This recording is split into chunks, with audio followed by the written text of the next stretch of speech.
This is a quick swing warm-up to go through all golf-specific movements in your body to get you ready to go swing. So come in here before you swing and practice next time, and I guarantee you're gonna go hit some bombs. Let's get started with some golf-specific mobility, and then we're gonna work into some activation and some fascia line warm-up. Here we go.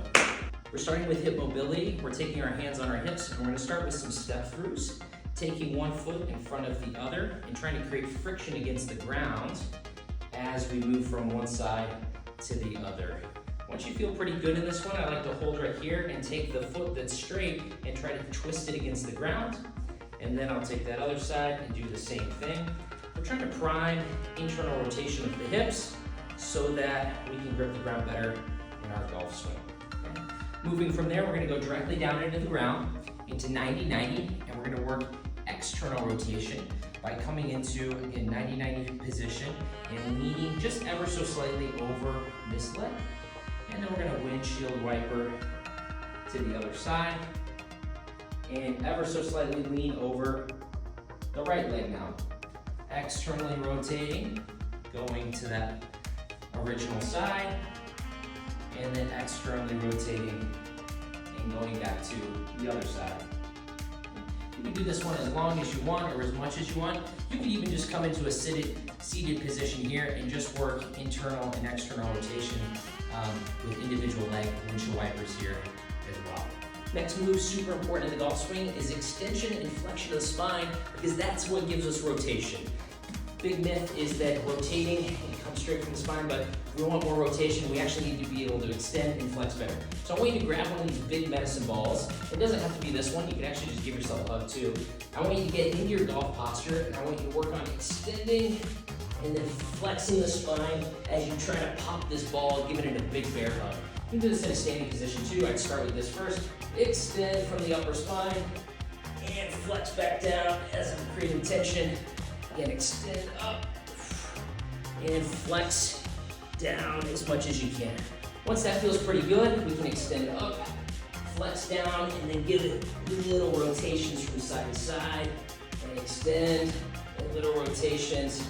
We'll primarily focus on big extensions and big flexions while you create tension with the medicine ball. External rotation of the shoulder is going to be next for our golf swing warm-up, because we need external rotation in our backswing, especially if we want to hit draws and get the most out of our golf swing. So we're going to have you get into your golf posture, pretend like you got a 5-iron stance. Take your arms out to 90 degrees, that's very important, 90-degree angle at the elbow joint. And all we're going to try and do is move in as much range as possible as we can. Now, some of you might start here. Just getting to here is really good. Trying to get to our spine angle is great. If you can get past the spine angle, that's fantastic too. Progressing this, we can add a little internal rotation as well. We can kind of alternate just like so. And just waking up the shoulder capsule. But I do want you to really focus on external rotation in your golf posture. And then lastly, you can do this in standing posture, and most of the time, 99% of the time, you're gonna be able to get a little more external rotation in a standing position. I would stay here for about 20 seconds, guys, 20 to 30 seconds, and start to just go through a couple progressions, feeling how much can I get from the back of the shoulder. Our last golf-specific movement in warm-up here for our mobility portion is gonna be lower body and upper body separation. So first, we've got these great mirrors in here. Look in the mirror and stare at your sternum or the logo on your chest, and I want you to keep it really still. Try to move your lower body from right to left very slowly without that upper body moving. So you can see the drawstrings on my joggers here, moving to the right, moving to the left without my upper body moving, all right?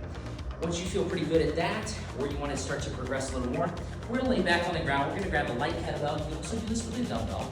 Or we're gonna take it in our right hand. We're gonna take it on the outside of the forearm, we're gonna lay down, and we're gonna press it up to the sky.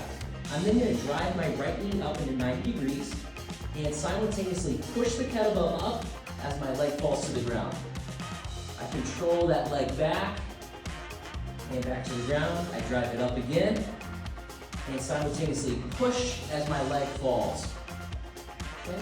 Safely pull that kettlebell down, and we're gonna switch sides. Let's do two to three on each side. And again, it's all about the control of 90. Push as the leg comes over across the body. Find that timing. The shoulder blade will leave the ground as you punch up to the sky into the roof, and the core will feel engaged, especially as you lower that leg back down to the ground. Great one for starting to separate that upper body and lower body so we can create more separation and more speed, which equals more distance in our golf swing. We're now moving into some faster movements that are fascia line warm-ups. We're gonna go through 4 different movements, and these are designed to get the connective tissue through our body that acts as a rubber band really fired up and coordinating your lower body to your upper body and your extremities to your core. We're gonna first start with a squat and a curl, and I like to grab a resistance band or even a golf club just to help create tension. So I'm gonna grab this here. I'm gonna start to work into a squat as I curl, and then I'm gonna quickly come back up. I'm trying to work to max tension in my quads, max tension in my upper body, and then come back up. I control it down, creating tension on the front side of my body is really what I'm focused on. I'm trying to shorten everything on the front side. Squat and curl. Squat and curl. Notice how I'm getting to about 90 degrees in my knees, 90 degrees in my elbows. That's where I'm gonna find full body tension, a lot of tension in my core. Let's do a couple fast reps. Here we go. Squat, curl.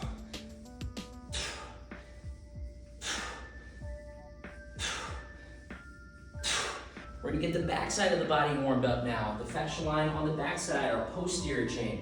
I'm gonna just grab a band with handles, and I'm gonna go into a hinge in a row. I'm gonna look down at my shoelaces, hinging forward at the waist. I should see my vertical shins, letting the band pull my shoulders, and I'm gonna simultaneously punch my hips and row at the same time. So I'm feeling my back muscles and my glutes fire up. So again, I'm gonna hinge, hold, punch and row. Hinge, hold, punch and row. Controlling it on the way back down, getting a good squeeze at the top. Here we go, let's do some fast reps. Hinge.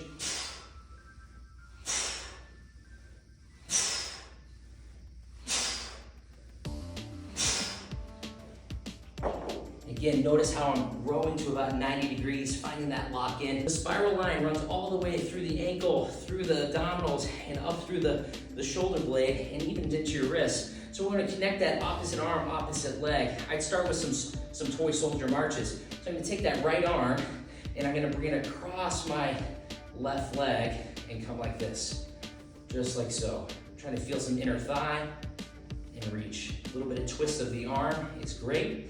And then I'm gonna do that on the other side, left arm, right leg. Opposite arm, opposite leg. Trying to find that coordination. Notice how I'm not kicking back too much, but just trying to find balance and rhythm. And same thing on the other side. Okay. Another one of my favorite ones to make this one more intense is doing this on the ground. Get the core even more engaged. And scooping and crunching. Scoop and crunch. Letting the shoulder blade leave the ground. Okay, doing the same thing, keeping the low back into the ground, other side. Good. Keep coming. 4, 3, 2, and 1. And now let's do our most intense reps, which would be alternating and finding the coordination. Opposite arm, opposite leg, from one side to the other. Here we go.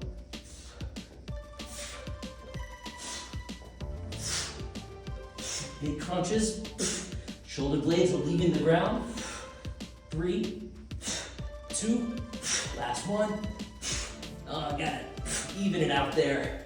Make sure that we're equal on both sides. I call these starfish crunches, really twisting the arm like I'm karate chopping across the body, trying to feel all of the core connect across like a big. Is a lateral line running all the way up to our side. This one's pretty simple. We're just gonna take a light dumbbell. We're gonna lean to the right just slightly as I curl, and then I'm gonna press and lengthen.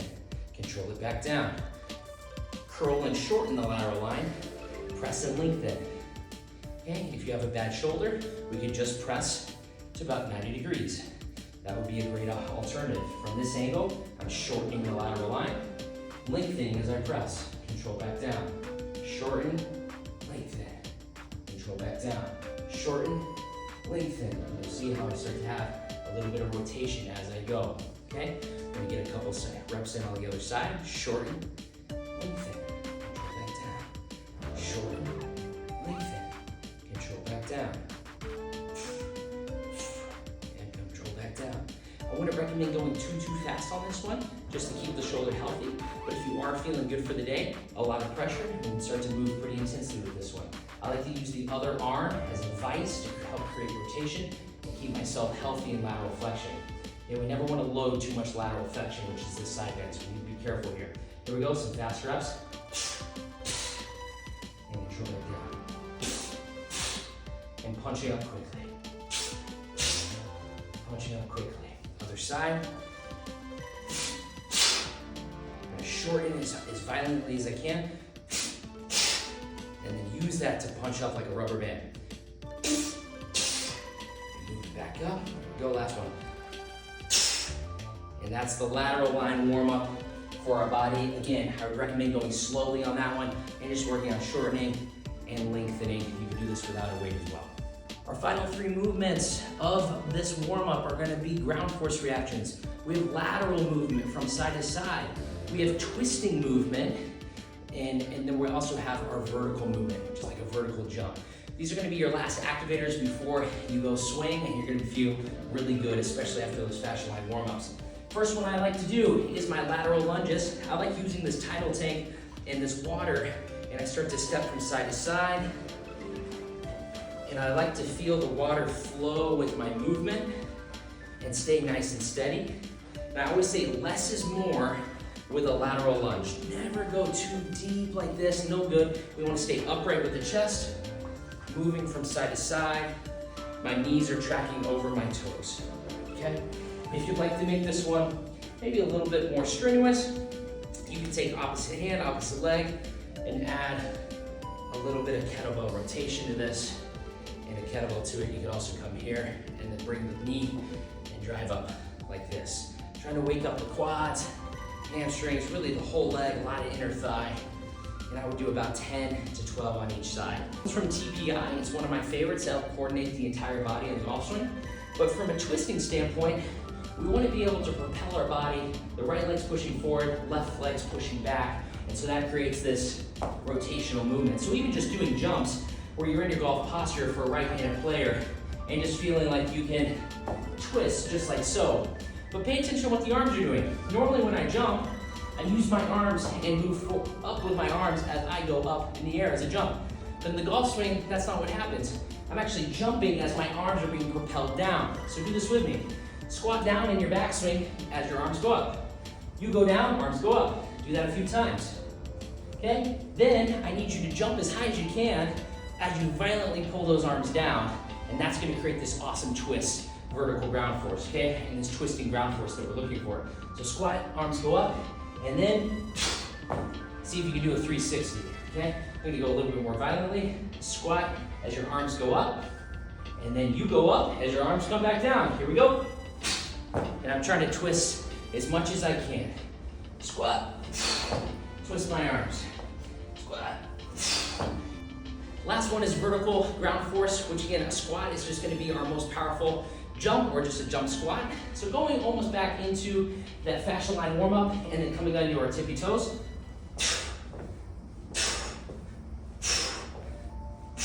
That's gonna be a great warm up, but you can also just go into jumps themselves. Try to almost just get airborne as much as you can. I'd only do this if you have good knees and only for 5 to 6 reps. Here we go, let's get as high as we can. And if you want to get a little crazier, drive the knees up even higher. Try to get as high as I can, landing soft on our feet. 2 more.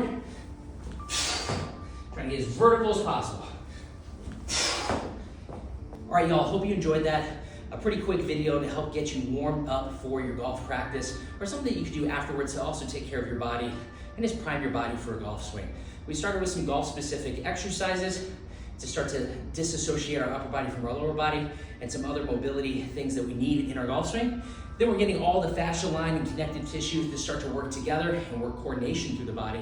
And then we're trying to use some ground forces to be able to then activate everything and then get us using the ground a little bit better and being an athlete by just jumping and moving laterally in a more efficient way, which again, we need all 3 of those lateral ground forces in our golf swing to a certain extent. So, hope you enjoyed it.